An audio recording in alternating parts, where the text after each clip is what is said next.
الأول نقول تحيا مصر، تحيا مصر، تحيا مصر، ويحيى رئيسنا عبد الفتاح السيسي.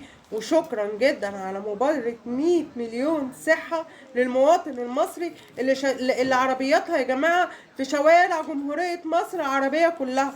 النهاردة كشفنا في مبادرة 100 مليون صحة، الضغط والسكر وكمان تحاليل، وادونا كمان عينات التحاليل عشان نعملها ونوديها لهم. كل ده ايه؟ مجاني.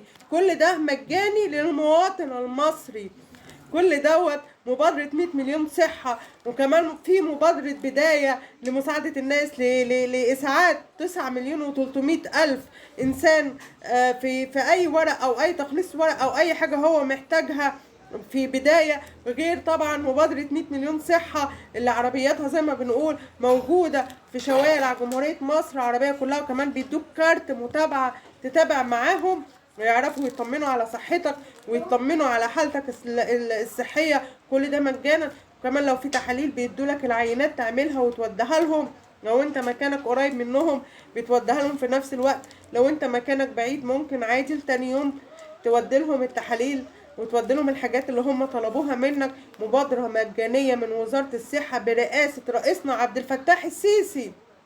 مبادرة 100 مليون صحة، 100 مليون صحة للمصريين. طبعا حاجة جميلة جدا جدا جدا جدا. وهنعيد تاني، المبادرة مجانية، الكشف مجاني بدون أي مقابل. عربيات في شوارع جمهورية مصر العربية كلها، في الميادين العامة، في الشوارع الرئيسية.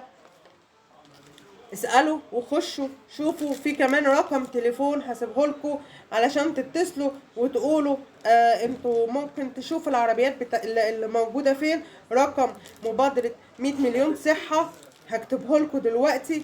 برضو اللي عايز يعرف العربيات واقفة فين ممكن يتصل بالرقم دوت يسأل العربيات موجودة فين، عربيات 100 مليون صحة. كمان يسأل على كمان مبادرة بداية.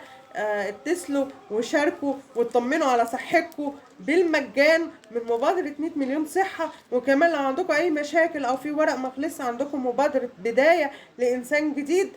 إن شاء الله بإذن الله، إن شاء الله بإذن الله اللي جاي أحسن وأحسن وأحسن.